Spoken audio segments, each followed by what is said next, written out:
अस्सलाम वालेकुम, welcome back. Numerical analysis की सीरीज़ में हमने बाइसेक्शन मेथड और फिक्स पॉइंट आइट्रेशन मेथड को सॉल्व किया है। आज हम स्टार्ट करेंगे न्यूटन रॉफ्सन मेथड। ठीक है, न्यूटन रॉफ्सन मेथड का ये फार्मूला है x n plus one is equal to x n minus f of x n divided by f dash of x n, यानी कि एफ ऑफ जो x होगा उसके डेरिवेटिव से इसको डिवाइड करना। तो हमारे पास क्वेश्चन है, सबसे पहले find a root correct to 4 decimal places of equation sine x is equal to 5x minus 2 by using Newton Raphson method. सबसे पहले बाइसेक्शन मेथड में और फिक्स पॉइंट आइट्रेशन मेथड में हम क्या करते थे, हमारे पास जो क्वेश्चन होता था हम उसको, जो इक्वेशन हमें दी गई होती थी हम उसको क्या लेट करते थे, एफ ऑफ एक्स के इक्वल। तो लेट कर लिया हमने, let f of x is equal to sine x. अब हमने ये जो 5x माइनस 2 है इसको हम दूसरी साइड पे ले गए तो क्या हो गया, माइनस 5x है प्लस 2। ये हमारे पास क्या बन गया, एफ ऑफ एक्स है। उसके बाद हमारा नेक्स्ट स्टेप क्या होता है, बाइसेक्शन मेथड में भी और फिक्स पॉइंट आइट्रेशन मेथड में भी हम क्या करते थे, हम ऐसे दो पॉइंट ढूंढते थे जिनमें हमारे पास एक पॉइंट रखने से आंसर क्या है, पॉजिटिव आए, और जो हमारे पास अगला पॉइंट होता था उसको रखने से आंसर क्या है, नेगेटिव आए। ठीक है, तो हम ज़ीरो से स्टार्ट करते हैं। एफ ऑफ ज़ीरो हमने एक्स की जगह ज़ीरो रिप्लेस किया, इसको सॉल्व किया तो हमारे पास आंसर क्या आया, 2। 2 क्या है, पॉजिटिव है।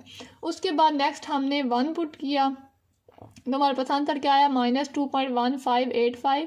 हमें क्वेश्चन में उन्होंने बताया कि हमने 4 डेसिमल प्लेसेस की मदद से रूट फाइंड करना है। तो हम जो डेसिमल के बाद वाली वैल्यूज़ हैं उनकी लिमिट कितनी होगी, 4 होगी। अब आप देख सकते हैं कि 0 रखने से आंसर क्या है, पॉजिटिव, और 1 रखने से आंसर क्या है, नेगेटिव। अब एक पे आंसर पॉजिटिव आ गया और नेक्स्ट वैल्यू रखने से हमारे पास आंसर क्या आ गया, नेगेटिव आ गया। तो हम कहेंगे रूट लाइज बिटवीन 0 एंड 1 है। ठीक है, अगर 1 पे भी आंसर पॉजिटिव आता तो हम मज़ीद आगे 2 रखते।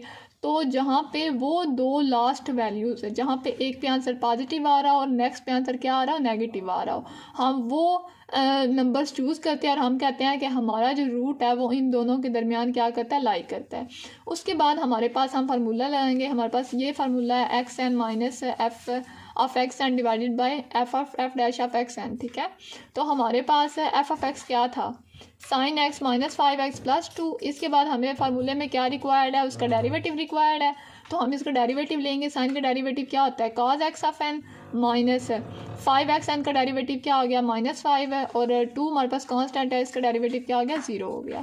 फिर हमारा नेक्स्ट स्टेप क्या होता है, बाय न्यूटन रॉफ्सन फार्मूला हम फार्मूले को लिखेंगे। इसके बाद हम वैल्यूज़ पुट करेंगे फार्मूले में, ये चीज़ सेम रहेगी, is equal to x n minus, हम इधर एफ ऑफ एक्स एन की वैल्यू पुट की है, उसके बाद उसका हमने डेरिवेटिव लिया। डेरिवेटिव क्या था, कॉज एक्स एन -5, वो हमने लिख लिया। उसके बाद अब हम इसको सॉल्व करेंगे। इसको कैसे सॉल्व करेंगे, हमने एलसीएम ले लिया, x n cos x n minus x n को मल्टीप्लाई किया 5 से तो क्या आ गया, -5x n। ये माइनस अंदर मल्टीप्लाई करेंगे तो minus sine x n, minus minus plus हो जाएगा, +5x n, और -2 आ गया, divided by cos x n -5। अब यहाँ पे आप देख सकते हैं कि ये 5x माइनस क्या और ये पॉजिटिव है, तो ये आपस में कैंसिल हो गया। तो हमारे पास क्या आ गया, x n cos x n minus ये वाला sine -2 divided by cos x n -5, वो सेम ही रहेगा। उसके बाद यहाँ पे अब हमारे पास आइट्रेटिव फॉर्म बन गई है। अब हम अपनी आइट्रेशंस करेंगे, यानी पहले n को 0 पुट करेंगे, फिर 1 पुट करेंगे, फिर 2 पुट करेंगे, और हम कितनी आइट्रेशंस करेंगे, तब तक हम आइट्रेशन करेंगे जब तक आंसर क्या आ जाए, 0 ना आ जाए, या फिर हमारे पास दो आइट्रेशन का आंसर सेम ना हो जाए। तो सबसे पहले हम 0 पुट करते हैं। जब हम 0 पुट करेंगे तो एक्स एन प्लस 1 है, एन की जगह 0 पुट करेंगे तो हमारे पास क्या आएगा, x1 आएगा, is equal to x n की जगह 0 पुट किया, x0 cause x0 minus sign x0 -2 cause x0 -5। ठीक है, उसके बाद हमने क्या करना होता है, एक्स जो नॉट है उसको खुद से लेट करना होता है। ठीक है, अब यहाँ पे हमने उसको 0 लेट कर लिया, 0 cos 0 minus sine 0 -2 divided by cos 0 -5। इसको हमने सॉल्व किया तो हमारे पास आंसर क्या है, 0.5000। ठीक है, बेसिकली आंसर क्या आया था, 0.5, लेकिन हमारे पास लिमिट थी कि हमने 4 डेसिमल तक आंसर अपना फाइंड करना है, तो हमने इस वजह से 0 0 इसको इंक्रीज़ करके 4 तक लिख लिया। उसके बाद n को हम 1 पुट करेंगे। जब हम n को 1 पुट करेंगे तो सारी बात है n+1 1+1 क्या होगा x2 हो जाएगा is equal to x n की जगह हम 1 पुट करें तो ये हमारे पास फार्मूला क्या बनेगा x1 cos x1 minus sin x1 minus 2 divided by cos x1 minus 5। उसके बाद अब हमने यहाँ पे देखे x1 की वैल्यू क्या आई थी 0.5000। अब हमने x1 की वैल्यू यहाँ पे पुट की है, इसको सॉल्व किया तो हमारे पास आंसर क्या आ गया 0.4950। ठीक है, उसके बाद हमारे पास जो नेक्स्ट आइट्रेशन है उसको जब हम सॉल्व करेंगे तो n की वैल्यू क्या रखेंगे 2 रखेंगे। तो ये हमारे पास xn+1 क्या बनेगा 2+1 क्या बनेगा x3 is equal to x2 cos x2 minus sin x2 minus 2 divided by cos x2 minus 5। ठीक है, x2 की वैल्यू पुट की 0.4950 cos 0.4950 minus sin 0.4950 minus 2 divided bye cos 0.4950 minus 5। इस पूरे को जब हम सॉल्व करेंगे तो हमारे पास आंसर क्या आएगा 0.4950। अब आप देख सकते हैं कि जो आइट्रेशन नंबर 1 है और आइट्रेशन नंबर 2 है और आइट्रेशन नंबर 3 है तो आंसर हमारे पास क्या आ रहा है सेम आ रहा है। तो जब हमारे पास आइट्रेशन में आंसर सेम आ जाए तो हम कह देते हैं कि वो ही हमारे पास क्या है रियल रूट है। 0.4950 इज़ आवर रियल रूट। तो न्यूटन रॉप्सन मेथड में हमने सिंपली सबसे पहले दो ऐसे पॉइंट फाइंड कर लिए हैं जिनके दरमियान हमारा रूट लाई करे।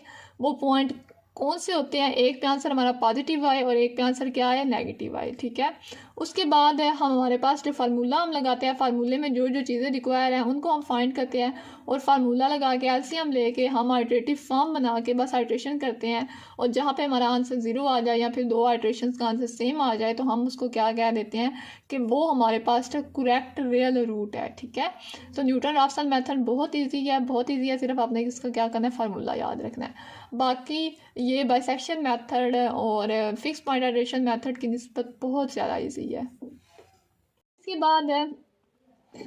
बाद एक थ्योरेटिकल क्वेश्चन है, develop Newton Raphson iterative formula. ठीक है, for find the pth root of the number a greater than 0 also deduce cube root and square root formula for a। वो बेसिकली हमें कह रहे हैं कि हम जो a है ना a नंबर के लिए उसका pth रूट फाइंड करें। ठीक है, और मज़ीद उसको फाइंड करने के बाद हम उस जो हमारा आंसर हम फाइंड करेंगे उसमें से क्यूब रूट भी निकालें और स्क्वायर रूट का फार्मूला भी खुद डिड्यूस करें। तो सबसे पहले उन्होंने हमें बोला है कि pth रूट इसका फाइंड करना है। आपको पता है क्यूब रूट क्या होता है, क्यूब रूट इसी को कहते हैं ना। स्क्वायर रूट क्या होता है, इसी को आप स्क्वायर रूट कहते हैं। इसी तरह pth रूट क्या होगा x is equal to √a की पावर p। ठीक है, अब आपको पता है कि अगर हमारे पास फ़र्ज करें ये चीज़ हो 2 ये चीज़ हो तो हम क्या करेंगे, दोनों साइडों पर स्क्वायर लेंगे तो हमारे पास क्या आएगा ये चीज़ आएगी। इसी तरह यहाँ पे हमने इसको रिड्यूस कर लिया है x की power p is equal to a। उसके बाद हमने एफ ऑफ एक्स कैसे बनाना है कि हम जो वैल्यूज़ हैं उनको एक साइड पे कर लेंगे तो हम एक्स पी माइनस ए कर लेंगे, एक्स पी माइनस ए आ गया। उसके बाद हमें फार्मूले में क्या चाहिए होता है, हमें फार्मूले में चाहिए होता है जो हमारे पास एफ ऑफ एक्स होता है उसका हमें डेरिवेटिव चाहिए होता है। इसका अगर हम डेरिवेटिव लेंगे तो यहाँ पे पावर रूल लगेगा। पावर शुरू में पी एक्स की पावर में से एक माइनस करेंगे एक्स की पावर पी माइनस 1 और ए हमारे पास कांस्टेंट है, इसका डेरिवेटिव क्या होगा 0 होगा। उसके बाद हम क्या लिखेंगे यूजिंग न्यूटन रॉप्सन फार्मूला लगाएंगे। उसके बाद वैल्यूज़ पुट करके हम एलसीएम लेंगे तो हमारे पास ये चीज़ आ गई है। यहाँ से अब हम देख सकते हैं कि एक्स एन पी जो है वो कॉमन आ रहा है, उसको हम कॉमन ले लेंगे तो अंदर क्या रह जाएगा p minus 1 plus a divided by x n p minus 1 और p ये 1 बाई पी हम साथ में लिख लेंगे। ठीक है, ये हमने एक इसकी आइट्रेटिव फॉर्म बना रहे हैं यहाँ पे। अब आप देख सकते हैं कि ये अगर ऐसे हो हमारे पास एक्स एन पी माइनस 1, इसको अगर हम सॉल्व करें तो हमारे पास क्या आएगा, अगर हम x n p minus p ऊपर वाली जो पी होती है ऊपर वाला जो पी है उसके जब हम नीचे लेके आएंगे तो वो क्या होगा नेगेटिव होगा -1। तो ये पॉजिटिव क्या ये नेगेटिव क्या ये आपस में क्या हो जाएंगे कैंसिल हो जाएंगे तो हमारे पास क्या बचेगा एक्स एन माइनस 1। तो इस एक्स एन की पावर -1 को जब हम ऊपर लेके जाएंगे तो पॉजिटिव हो जाएगा। तो इसी तरह इसको हमने सॉल्व किया, p-1 into x n plus a divided by x n p-1, ठीक है, ये अलग आ गया। Which is required pth root of a. अब हमने फार्मूला लगा के pth root of a find कर लिया। अब इसमें से हमने क्या डिड्यूस करना है, हमने डिड्यूस करना है स्क्वायर रूट के लिए और क्यूब रूट के लिए, ठीक है। अब अगर आप देखेंगे, गौर करें तो ये पीथ रूट के लिए है, क्यूब रूट और स्क्वायर रूट के लिए हम क्या करेंगे, हम सिंपली अगर तो स्क्वायर रूट के लिए हम फाइंड कर रहे हैं तो p की जगह हम 2 पुट करेंगे, अगर हम क्यूब रूट फाइंड कर रहे हैं तो हम p की जगह हम क्या पुट करेंगे, 3 पुट करेंगे, क्योंकि ये हमारे पास एक जैसे कह लें जनरल फॉर्म आ गई है, ठीक है।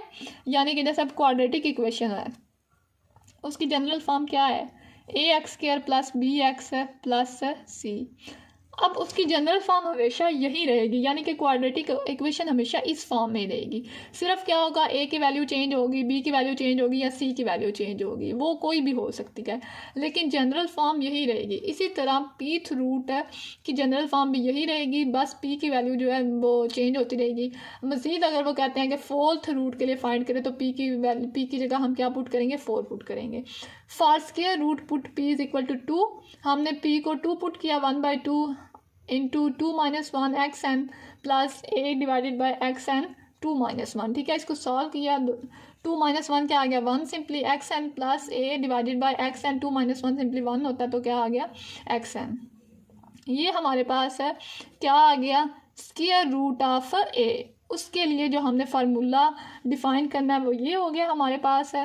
आगे हमारे पास क्या है, फॉर क्यूब रूट है। क्यूब रूट के लिए क्या करेंगे, क्यूब रूट के लिए p को क्या पुट करेंगे, 3 पुट करेंगे, x n plus 1 is equal to 1/3 into 3-1 x n plus a divided by x n 3-1 है।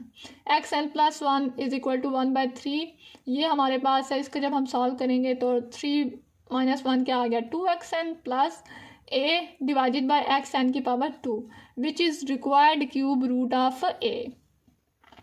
तो आपने देखा कि हमें क्वेश्चन में दिया गया था कि हमने जो है pth root of number a find करना है, उसको हमने फाइंड किया। उसको फाइंड करने के बाद हमने उसी फार्मूले को यूज़ करके जस्ट हमने p की वैल्यू चेंज करके क्यूब रूट और स्क्वायर रूट डिड्यूस कर लिया। तो हमारे पास सिंपली ये न्यूटन राफसन आइटरेटिव फार्मूला था। इसका मैंने आपको एग्जांपल भी करवाई है जिसमें उसके क्वेश्चन को सॉल्व करने की ट्रिक बताई गई है, और इसके अलावा हमने इस क्वेश्चन को सॉल्व किया है। इसके बाद अगर आपके पास कोई क्वेश्चन आ जाए कि आपने क्यूब रूट फाइंड करना है या स्क्वायर रूट इस किसी भी इक्वेशन का फाइंड करना है, तो आप न्यूटन राफसन का फार्मूला लगाने के बजाय आप सिंपली जस्ट यहाँ पे इसको इस चीज़ को लेके उसको सॉल्व कर सकते हैं, ठीक है।